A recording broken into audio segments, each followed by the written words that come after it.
Hello students, welcome to concept factory. और आज के इस वीडियो में हम लोग स्टैंडर्ड 10th के साइंस 1 का चैप्टर नंबर 2 पढ़ने वाले हैं। वो है आपका periodic classification of element.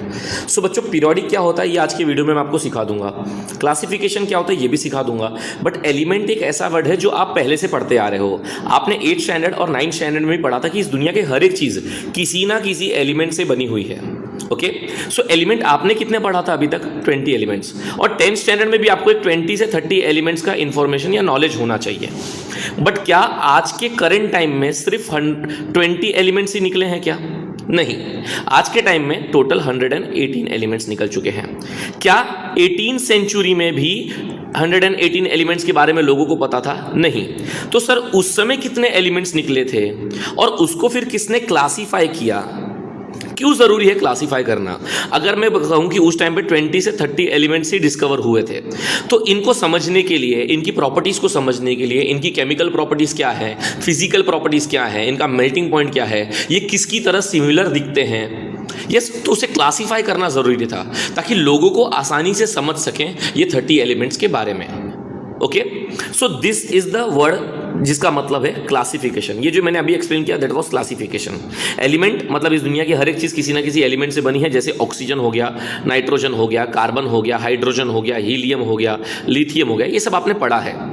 Okay, classify करना क्यों ज़रूरी था? हमारे लिए, लोगों को आसानी से समझ में आए कि एलिमेंट्स क्या होते हैं। जैसे हाइड्रोजन के बाद हम लोग हीलियम क्यों लिखते हैं, या एक हेलोजन फैमिली नाम की चीज़ होती है जो हम लोग इस चैप्टर में पढ़ने वाले हैं, जिसमें आता है क्लोरीन, फ्लोरीन, ब्रोमीन और आयोडीन। ये क्या है सर, ये साथ में क्यों है?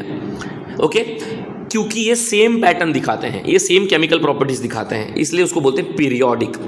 पीरियोडिक मतलब वो ग्रुप जो सेम पैटर्न फॉलो करे, जो सिमिलैरिटीज दिखाए। जैसे कि मैं कहूँ लिथियम और सोडियम में क्या सिमिलैरिटीज है? सर लिथियम 2,1 है और सोडियम 2,8,1 है। इसकी भी वैलेंसी 1 है और इसके भी वैलेंस इलेक्ट्रॉन 1 है और सोडियम का भी वैलेंस इलेक्ट्रॉन 1 है। इसकी भी वैलेंसी 1 है और इसका भी वैलेंसी 1 ही है। तो ये कुछ सिमिलर प्रॉपर्टीज दिखा रहे हैं ना, इसीलिए पीरियोडिक टेबल में लिथियम के नीचे आता है सोडियम। इनकी जो ग्रुप है, इनकी ग्रुप ये है, इसीलिए है कि ये दोनों की प्रॉपर्टीज कुछ ना कुछ तो सिमिलर हैं। इनका वैलेंसी सेम है। हो सकता है कि रिएक्टिविटी में फ़र्क हो, बट इनकी वैलेंसी सेम है। तो हो सकता है इनकी कुछ केमिकल प्रॉपर्टीज या फिजिकल प्रॉपर्टीज सेम होगी। इसीलिए वहाँ से वर्ड आया है पीरियोडिक। पीरियोडिक मतलब सेम प्रॉपर्टी का क्लासिफिकेशन। किसका क्लासिफिकेशन करना है? एलिमेंट का। सो बच्चों, इस बारे में और डिस्कस करते हैं आगे। सो क्लासिफिकेशन ऑफ एलिमेंट, ये वो बता रहे कि क्लासिफिकेशन ऑफ एलिमेंट्स की शुरुआत कब से हुई थी। आज के ज़माने में हमें 118 एलिमेंट्स के बारे में पता है। Today 118 elements are known to the scientific world.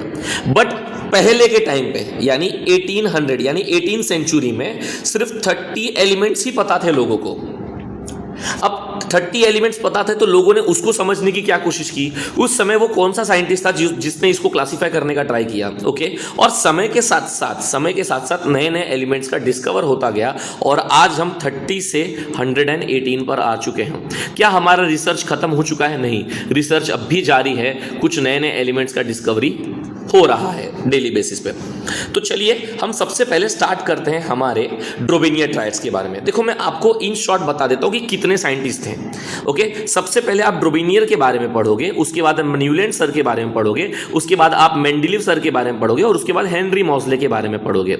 ये 4 साइंटिस्ट हैं जो आपके बुक में लिखे हुए हैं। बट 4 साइंटिस्ट में से आज की वीडियो में हम लोग सबसे पहले ड्रोबेनियर पढ़ेंगे। मैं ऐसा कुछ कर रहा हूँ कि सबसे पहले हम ड्रोबेनियर के बारे में पढ़ें, फिर नेक्स्ट वीडियो में हम लोग न्यूलैंड सर के बारे में पढ़ें, फिर नेक्स्ट वीडियो में हम लोग मेंडेलीव सर के बारे में पढ़ें। और मेंडेलीव सर का मेरिट्स भी है और मेंडेलीव सर का डीमेरिट्स भी है। मेरिट्स यानी उनके बनाए हुए टेबल का कोई फायदा भी है और उनके बनाए हुए टेबल का कुछ नुकसान भी है। तो मेरिट्स और डीमेरिट्स पढ़ेंगे। उसके बाद हम लोग अपने मॉडर्न पीरियोडिक टेबल जो हेनरी मॉसले सर ने बनाया था उसके बारे में पढ़ने वाले हैं। ओके, सो ऐसे जाते हैं, वीडियो बाय वीडियो जाते हैं। तो पहले वीडियो में हम लोग सिर्फ पढ़ेंगे ड्रोबेनियर ट्रायड्स के बारे में। सो देखो, ड्रोबेनियर सर जो थे ना, वो 1817 के साइंटिस्ट थे। अच्छा, वो कौन से कंट्री से बिलोंग करते थे? वो जर्मन साइंटिस्ट थे। जिनका नाम था ड्रोबेरेनियर। ओके, इन्होंने एटम के मास पर काम किया था। ये बात याद रखना, किस पे काम किया था? एटम के मास पे। सर एटम का मास क्या होता है? अरे बाबा, एटम का जो मास होता है यानी एटम का जो वजन होता है उसके ऊपर काम किया था। हमने पढ़ा है मास का डेफिनेशन। मास का डेफिनेशन क्या होता है? Mass is the amount of matter present in any object. तो क्या हुआ था उस टाइम पर ना, इलेक्ट्रॉन माइक्रोस्कोप नहीं था किसी भी साइंटिस्ट के पास। उस समय इलेक्ट्रॉन माइक्रोस्कोप का आविष्कार ही नहीं हुआ था। जब इलेक्ट्रॉन माइक्रोस्कोप का आविष्कार ही नहीं हुआ तो लोग एटम के अंदर झांक कर ये पता ही नहीं कर पा रहे थे कि एटम के अंदर क्या क्या होता है। देखो आज के जमाने में हमें पता है कि एटम के अंदर होता है प्रोटॉन्स, न्यूट्रॉन्स और इलेक्ट्रॉन्स, बट उस समय पता नहीं था। उस समय सिर्फ लोग एटम के मास के ऊपर ही काम कर रहे थे। ओके, उन्होंने सब सारे एटम्स का मास निकाला और मास निकालकर फिर उसके ऊपर उनका क्लासिफाई करने का ट्राई किया। ओके, सो हमारे ड्रोबेनियर सर्च हो वो भी एटम के मास के ऊपर काम करते थे। Dobereiner suggested that properties of the element are related to their atomic masses. इन्होंने कहा कि एलिमेंट की जो प्रॉपर्टी होती है, किसी भी एलिमेंट की जो प्रॉपर्टी होती है वो किससे रिलेट करती है? एटॉमिक मास से रिलेट करती है। उन्होंने क्या किया? उन्होंने क्लासिफाई करने के लिए तीन एलिमेंट्स का ग्रुप बनाया। कितने एलिमेंट्स का ग्रुप बनाया? तीन एलिमेंट्स का ग्रुप। अब आपको ये 3 वर्ड से समझ में आना चाहिए कि टॉपिक का नाम ट्रायड्स क्यों रखा है। ठीक है, 3 का मतलब ही ट्रायड्स होता है उनकी भाषा में। उन्होंने ये तीन का ग्रुप बनाया था एलिमेंट का, इसलिए टॉपिक का नाम रखा था ड्रोबेरेनियर ट्रायड। ड्रोबेरेनियर साइंटिस्ट ने जो बनाया हुआ तीन का ग्रुप था उसका नाम ट्रायड रखा गया।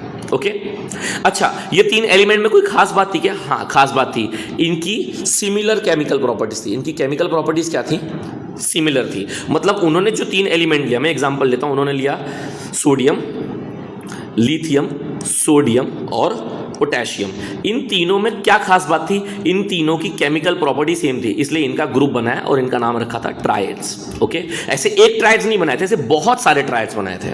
ओके, सो वापस से रिवाइज करते हैं। In the year 1817 there was a German scientist जिनका नाम था ड्रोबेरेनियर, और उन्होंने सजेस्ट किया था कि एलिमेंट की जो प्रॉपर्टी होती है वो किसके ऊपर बेस करती है? उसके एटॉमिक मास पर बेस करती है। उन्होंने ग्रुप कितने का बनाया? 3 एलिमेंट का ग्रुप बनाया, और उस ग्रुप में क्या खास बात थी? उस ग्रुप में सारे एलिमेंट्स की केमिकल प्रॉपर्टीज क्या थी? सेम थी। और उसी का नाम क्या रखा बच्चों? ट्रायड्स। उसी का नाम क्या रखा उन्होंने? ट्रायड्स रखा। Okay, he arranged the 3 elements in a triad in a increasing order of atomic masses. Atomic mass निकाला तो किसी का एटॉमिक मास थोड़ा सा कम होगा और फिर किसी का एटॉमिक मास थोड़ा सा ज्यादा होगा, तो उन्होंने इंक्रीजिंग ऑर्डर में रखा एटॉमिक मास को। ओके, एटॉमिक मास को किस में रखा? इंक्रीजिंग ऑर्डर में। जैसे कि आप नीचे देख सकते हो, नीचे देखो यहां पर लिथियम, सोडियम, पोटेशियम रखा। लिथियम, सोडियम, पोटेशियम में सबसे कम एटॉमिक मास किसका है? लिथियम का, तो वो पहला रखा गया है। उसके बाद कौन रखा गया? सोडियम, और उसके बाद कौन रखा गया? पोटेशियम। मतलब इंक्रीजिंग ऑर्डर में रखा। सबसे पहले लेस एटॉमिक मास वाला, उसके बाद मोस्ट एटॉमिक मास, ऐसा ग्रुप जो बना, मतलब लेस, फिर थोड़ा मिडल वाला और फिर मोस्ट वाला, ऐसा रखा गया एटॉमिक मास। मतलब ट्रायड में ही सिर्फ, जैसे कैल्शियम, स्ट्रोंडियम और बेरियम जो यहाँ पे नीचे लिखा हुआ है, कैल्शियम का एटॉमिक मास देख रहे हो 40 है, फिर उसके बाद स्ट्रोंडियम को रखा जिसका 87 है, और फिर बेरियम रखा। आपको समझ में आ रहा है यहाँ पे ये वर्ड क्यों लिखा गया है कि he arrange the 3 elements in a triad in an increasing order of their atomic masses and showed that atomic mass. अच्छा, ये अब उन्होंने, यहां से उनकी थियरी चालू होती है कि उन्होंने क्या बताया। उन्होंने ये बताया कि atomic mass of the middle element was approximately equal to the mean atomic mass of the other 2 element. ये क्या कह रहे हैं सर? कुछ समझ में नहीं आया थोड़ा सा? ठीक है, मुझे बताओ। ये कह रहे हैं कि atomic mass of the middle element, यानी कि देखो लिथियम, सोडियम और पोटेशियम में बीच वाला एलिमेंट कौन हुआ? सोडियम। तो सोडियम का जो एटॉमिक मास है, सोडियम का एटॉमिक मास यहाँ पे दिया हुआ है उन्होंने 23। तो समझो कि मैं सोडियम का एटॉमिक मास यहाँ लिख दे रहा हूँ 23। ओके, तो उन्होंने कैसा ग्रुप बनाया था? उन्होंने पहले लिथियम का और पोटेशियम का जो एटॉमिक मास है, लिथियम का एटॉमिक मास कितना था? 6.9। पोटेशियम का एटॉमिक मास कितना था? 39.1। इन दोनों को प्लस करके डिवाइड बाय 2 किया। प्लस करके डिवाइड बाय 2 किया मतलब क्या निकाला? उसका मीन निकाला। क्या निकाला? मीन, यानी दूसरा बोल सकते हो एवरेज निकाला। तो इधर देखो आप, ये सोडियम को फिलहाल के लिए इग्नोर करो। इधर देखो, इन्होंने लिथियम का एटॉमिक मास और पोटेशियम का एटॉमिक मास को प्लस किया। क्या किया? प्लस, और प्लस करके डिवाइड बाय 2 किया। अब ये दोनों को प्लस करके डिवाइड बाय 2 करना मतलब क्या करना? मीन निकालना। क्या निकालना? मीन। इसको प्लस करके जब डिवाइड बाय 2 किया तो आंसर कितना आया? 23.0। अरे ध्यान से देखा तो ये पता चला कि सोडियम का भी एटॉमिक मास 23.0 ही है। मतलब कि अगर मैं फर्स्ट वाले एलिमेंट और लास्ट वाले एलिमेंट का एटॉमिक मास प्लस करूं, उसको डिवाइड बाय 2 करूं, मतलब फर्स्ट वाले एलिमेंट और थर्ड वाले एलिमेंट का एवरेज निकालूं। किसका एवरेज निकालूं? एटॉमिक मास का एवरेज निकालूं, तो वो किसके बराबर आएगा? बीच वाले एटॉमिक मास के बराबर आएगा। अच्छा, नेक्स्ट एग्जांपल देखते हैं। देखो यहां पे कैल्शियम, बेरियम और स्ट्रोंटियम है। कैल्शियम का 40.1 है और बेरियम का 137.3 है। इन दोनों के एटॉमिक मास को प्लस किया है। इन दोनों के एटॉमिक मास को क्या किया है? प्लस किया है। इन दोनों के एटॉमिक मास को प्लस करने के बाद डिवाइड बाय 2 किया है। अब डिवाइड बाय 2 किया तो आंसर कितना आया? 88.7 आया। और स्ट्रोंटियम का जो एटॉमिक मास है वो 87.6 है। अच्छा, 87.6 है, बट ये समझो कि अरे सर यहाँ पे तो आंसर मैच नहीं कर रहा है। अरे नहीं बाबा, आप उनका डेफिनेशन पढ़ो। इट वॉज अप्रॉक्सीमेटली इक्वल, मतलब ये आंसर इस आंसर के अप्रॉक्सीमेटली इक्वल तो है। लगभग तो पास है ना, एग्जैक्ट सेम नहीं आएगा लेकिन लगभग तो पास आएगा। मतलब अगर इंग्लिश में बोलूं तो he said that the atomic mass of the middle element, the atomic mass of the middle element was approximately equal to the mean atomic mass। किसका मीन निकाला आपने? बीच वाले का तो निकालना है आपको, तो आपने मीन किसका निकाला? फर्स्ट वाले का और लास्ट वाले का। यानी the atomic mass of the middle element was approximately equal to the mean atomic mass of the other two element। लेकिन इनकी जो थियरी थी ना वो कुछ एलिमेंट तक ही सीमित थी।